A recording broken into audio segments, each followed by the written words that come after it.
Hello students, आज हम एक बहुत इंपॉर्टेंट टॉपिक पढ़ने लगे हैं जो कि इलेक्ट्रोथेरेपी का है। एक टॉपिक ट्रांसक्यूटेनियस इलेक्ट्रिक स्टिमुलेटर। ये आपके एग्जाम्स के लिए बहुत इंपॉर्टेंट है, लॉन्ग क्वेश्चन में आता है। इसके अलावा जो स्टूडेंट्स ग्रेजुएट होके जा चुके हैं उनको भी मैं बता दूं कि उनके लिए भी बहुत इंपॉर्टेंट है, क्योंकि जब आप जॉब इंटरव्यू के लिए जाते हैं तो आपको इंटरव्यू में इसका टेंस का मैकेनिज़्म पूछा जाता है, क्योंकि टेंस एक ऐसी डिवाइस है जो आप हर तरह के पेशेंट्स पे लगा रहे होते हो। ठीक है, क्लिनिक में बहुत ज़्यादा यूज़ कर रहे होते हैं। जो क्लिनिक में बैठे हैं ना, उनके लिए भी बहुत इंपॉर्टेंट है वो जाने कि ये हम कहाँ पे यूज़ कर सकते हैं, कहाँ पे नहीं यूज़ कर सकते और इसका मैकेनिज़्म क्या है। तो आज हम ये सारे फैक्टर पढ़ेंगे। यहाँ पे इंट्रोडक्शन क्या है, इसका टेंस है क्या चीज़, मैकेनिज़्म क्या है इसका, किस तरह से वर्क करता है टेंस, इंडिकेशन क्या है कि कहाँ कहाँ पे इसको अप्लाई कर सकते हैं, कॉन्ट्रा इंडिकेशन क्या है कि कहाँ पे नहीं अप्लाई कर सकते, प्रिकॉशंस क्या है कि एहतियात क्या रखनी है हमने, और इसको अप्लाई करना भी मैं आपको बताऊंगी। ठीक है, तो आ जाते हैं सबसे पहले इंट्रोडक्शन के ऊपर। इंट्रोडक्शन में आप देखिए टेंस क्या है, इसकी abbreviation transcutaneous electric nerve stimulator. ठीक है, अब ट्रांसक्यूटेनियस वर्ड को आप अगर गौर से देखें तो ट्रांस का मतलब होता है थ्रू और कुटेनियस क्या होता है, स्किन। ठीक है, तो इसकी इलेक्ट्रिक का मतलब ये है कि एक इलेक्ट्रिक करंट होता है इसके अंदर, ठीक है, जो स्किन के थ्रू जाता है और नर्व को स्टिमुलेट करता है। किस नर्व को स्टिमुलेट करेगा? वो नर्व जिसने जाके पेन को इनहिबिट करना है, जो हमें पेन करवा रही है उस नर्व को जाके इनहिबिट करना है, पेन के सिग्नल्स को। ठीक है, मैकेनिज्म क्या है, पेन गेट मैकेनिज्म पे वर्क करता है। ठीक है, इसको मैकेनिज्म को मैं बाद में बहुत डिटेल से बताऊंगी, क्योंकि ये बहुत इंपॉर्टेंट है।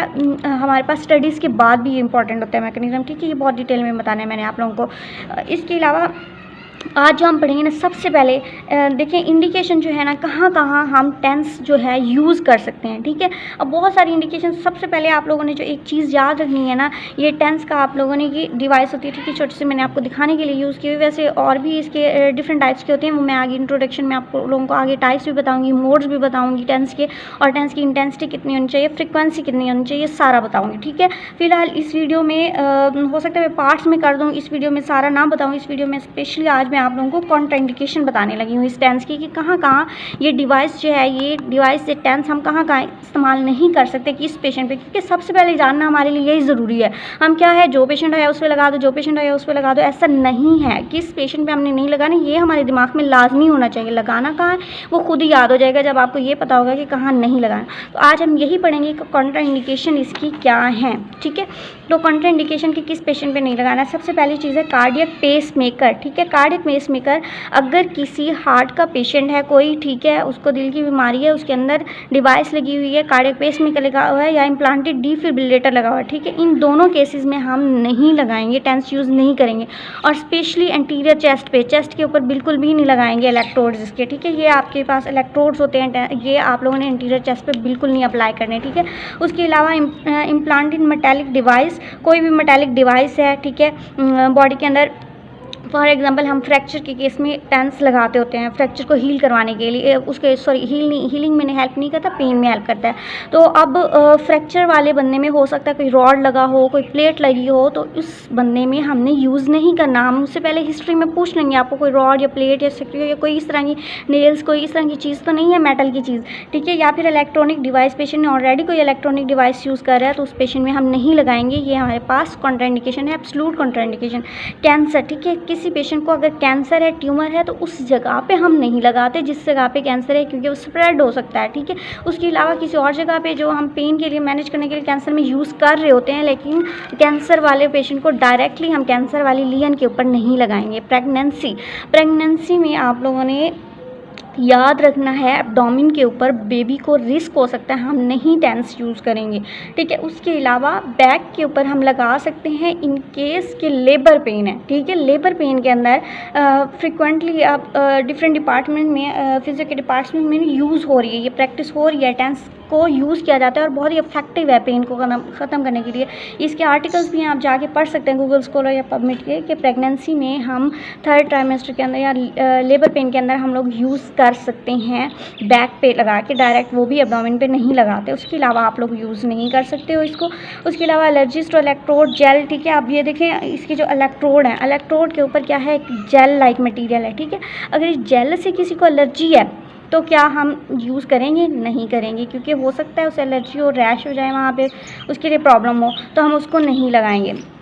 फिर क्या है एपिलेप्सी। एपिलेप्सी का पेशेंट वैसे ही इन चीज़ों से मतलब ट्रिगर हो जाता है, तो एपिलेप्सी वाले पेशेंट को नहीं लगाएंगे। एपिलेप्सी क्या होती है कि उसको एक दौरे से पड़ रहे होते हैं पेशेंट, अचानक बैठे बैठे उसको सीयर्स होने लग जाते हैं, ठीक है, तो ऐसे पेशेंट में नहीं लगाते।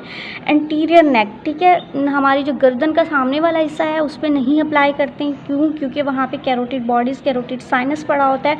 इससे क्या होता है कि बीपी सडनली ड्रॉप हो जाता है, क्योंकि ब्लड प्रेशर को कंट्रोल कर रहा होता है, तो बीपी सडनली ड्रॉप हो जाएगा, पेशेंट बेहोश हो जाएगा, तो इसमें नहीं लगाएंगे। उसके अलावा क्या है स्कार्ड एरियाज़, ठीक है, स्कार्ड एरिया अगर किसी की कोई सर्जरी हुई है, ठीक है, सर्जरी के बाद जिस जगह पे स्कार है वहाँ पे हम नहीं लगाएंगे, ठीक है। सर्जरी में यूज़ करते हैं, अगर किसी की पोस्ट ऑपरेटिवली हम टेंस लगाते होते हैं, जहाँ पे फॉर एग्जांपल यहाँ पे एक इंसियन उसको लगा है, ठीक है, स्विचर्स हैं यहाँ पे, तो इसके इस साइड पे हम पैड इसका लगा देते हैं, इलेक्ट्रोड इस साइड पे लगा देते हैं, डायरेक्टली स्कार वाले एरिया के ऊपर नहीं लगाना, ठीक है, ये आपने बच्चों ख्याल रखना है। फिर आता है डीवीटीज़, डीप वेन थ्रोम्बोसिस, ठीक है, लेग की कंडीशन है। लेग में क्या है, डीवीटीज़ में क्या है, आपको पता हो गया कि थ्रोम्बस बन जाता है हमारी लेग्स की वेंस के अंदर, तो थ्रोम्बस डिसलॉज हो सकता है, एम्बोलस में जा सकता है, इसलिए हम डीवीटीज़ में टेंस यूज़ नहीं करेंगे।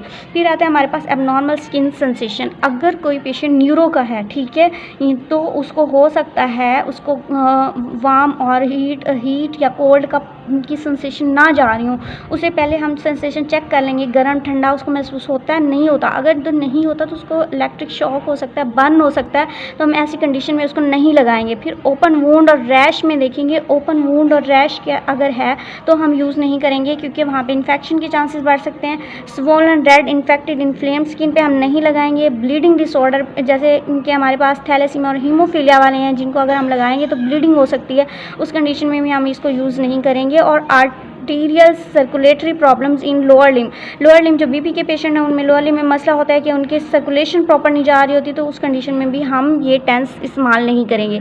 इसके बाद नेक्स्ट वीडियो में हम लोग पढ़ेंगे इंडिकेशन, ठीक है, आप लोग ज़रूर देखिएगा। मैं बहुत मेहनत करके वीडियो बनाती हूँ, तो इसके लिए मेरा हक है कि आप मुझे एक लाइक ज़रूर दे दें मेरी वीडियो को। Thank you so much.